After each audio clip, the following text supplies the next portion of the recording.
Episode 129. Siung Siang tiba-tiba terdiam setelah mengucapkan pikirannya. Mungkinkah tempat ini dahulu berada di daratan? Gumamnya, tapi itu tidak masuk akal. Dalam sejarah Sekte Iblis Surgawi, tidak pernah tercatat perubahan geografi sebesar itu. Sekte Iblis Surgawi telah berdiri selama lebih dari 20.000 tahun. Selama rentang waktu itu, Laut Timur selalu dikenal sebagai Laut Timur dan tidak pernah disebut sebagai bekas daratan. Sejarah Kekaisaran Perdamaian Abadi bahkan jauh lebih singkat, sehingga tidak mungkin mereka mengetahui perubahan yang terjadi pada zaman yang lebih kuno. Laut di sini sangat dalam. Lanjut Siung Siang. Bahkan praktisi alam enam arah seperti kita hampir tidak mampu menahan tekanannya. Kedalamannya pasti lebih dari 3.000 yard. Kinmu berjalan ke sisi kuali raksasa. Ia mengulurkan satu jari dan mengirimkan energi vital ke atas untuk mengukur kedalaman. Beberapa saat kemudian, ia menarik kembali energinya dan berkata dengan nada serius. Kedalamannya sekitar 4.956 meter. Jika tempat ini dulunya merupakan kuil Dewa Gunung Ben, berarti pernah ada gunung besar di sini. Gunung yang diangkat menjadi dewa setidaknya harus memiliki ketinggian 3.000 yard. Ling Yuxiu dan Siung Siang langsung memahami maksudnya. Jika benar demikian, berarti wilayah ini dulunya adalah daratan luas yang memiliki gunung, lembah, dan padang.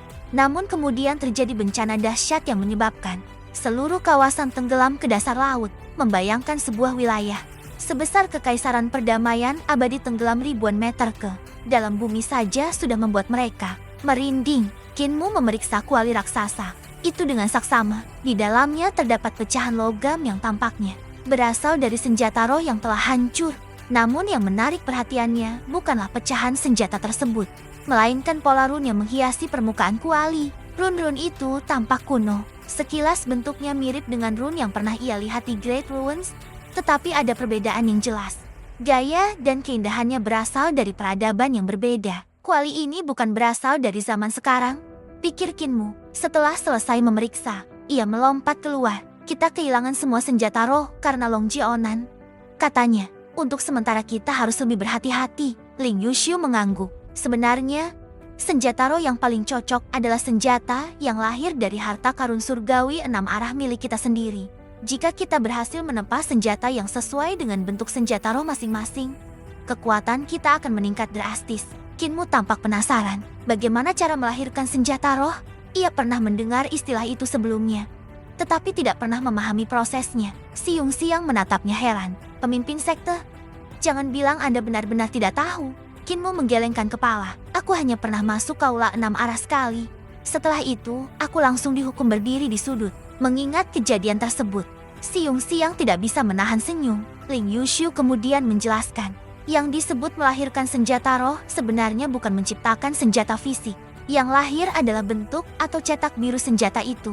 Ketika teknik dijalankan, energi vital akan berkumpul dan membentuk wujud senjata roh. Begitu selesai berbicara, 9 naga energi muncul di sekelilingnya. Naga-naga itu berputar dan saling melilit hingga membentuk sebuah palu raksasa. Siung Siang tertegun. Senjata rohmu ternyata palu. Ling Yuxiu tersenyum. Tidak hanya palu, teknik naga 9 naga milikku memungkinkan bentuk ini berubah menjadi berbagai senjata lain. Kemudian ia balik bertanya, lalu bagaimana denganmu? Siung Siang mengangkat tangannya. Energi vital keluar dari harta karun surgawi 6 arah dan berubah menjadi untaian benang yang bergerak seperti rantai hidup. Inilah bentuk senjata rohku. Setelah itu, keduanya menoleh kepada Kinmu. Namun Kinmu hanya menggelengkan kepala. Teknik alam 6 arah milikku belum sempurna. Aku bahkan belum mengetahui bentuk senjata rohku sendiri. Mereka terus berjalan menyusuri kuil yang dipenuhi kabut. Ling Yuxiu menjelaskan bahwa bentuk senjata roh harus ditempa menjadi senjata sungguhan oleh pandai besi yang sangat ahli. Semakin sempurna senjata itu sesuai dengan bentuk roh pemiliknya, semakin besar pula kekuatan yang dapat dilepaskan. Karena itulah banyak praktisi meminta bantuan para ahli penempaan terbaik. Kinmu tersenyum tipis. Kalau hanya menempa senjata, aku juga bisa membantu. Kedua gadis itu langsung menatapnya. Kamu bisa menempa senjata roh? Tanya mereka hampir bersamaan. Kinmu mengangguk santai. Aku hanya tahu sedikit. Dulu aku belajar dari kakek Miu. Mendengar nama itu, keduanya hanya bisa saling berpandangan tanpa tahu harus tertawa atau terkejut. Tak lama kemudian, mereka memasuki bangunan utama kuil. Begitu melihat bagian dalamnya, Ling Yuxiu dan Siung Siang langsung terperangah. Ini luar biasa besar. Dari luar, Kuil itu tampak biasa saja, namun bagian dalamnya seperti dunia yang berbeda. Kinmu mengukur luas bangunan tersebut dan berkata, di luar panjangnya hanya puluhan langkah, tapi di dalam panjangnya mencapai ribuan langkah. Mereka mendongak. Di atas sana terdapat matahari, bulan, dan bintang-bintang yang menggantung di langit-langit.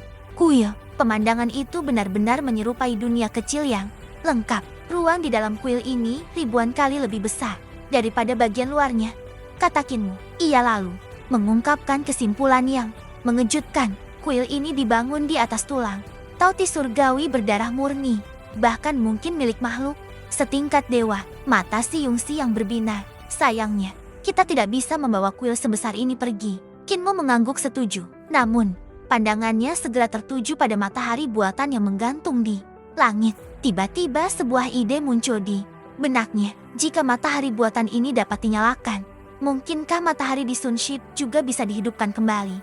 Jika berhasil, Yan Jingjing tidak perlu lagi mengorbankan hidupnya sebagai penjaga matahari.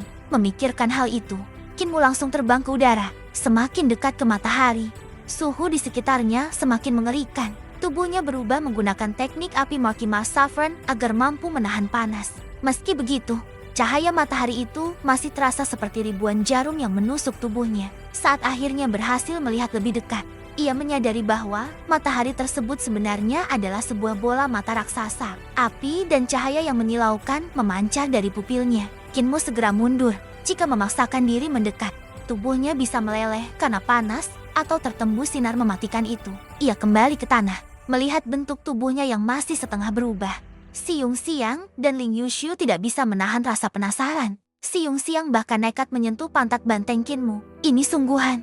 Ling Yushu ikut menyentuhnya dan berseru, benar-benar nyata. Tiak! Ekor Kinmu langsung menghantam tangan mereka. Kedua gadis itu buru-buru menarik tangan sambil meringis kesakitan. Tanpa menghiraukan mereka, Kinmu terbang keluar menuju atap kuil. Ia membuka beberapa keping genteng dan melihat bagian belakang matahari buatan itu. Senyum muncul di wajahnya. Seperti dugaanku, bagian belakang mata ini tidak memancarkan cahaya. Dari bawah, si Yungxiang melihat sosok Kinmu muncul di belakang matahari. Tangan raksasanya terulur. Kemudian ia menggenggam matahari itu dan mengguncangnya perlahan. Dalam sekejap, cahaya yang menerangi seluruh kuil menghilang. Matahari buatan itu padam.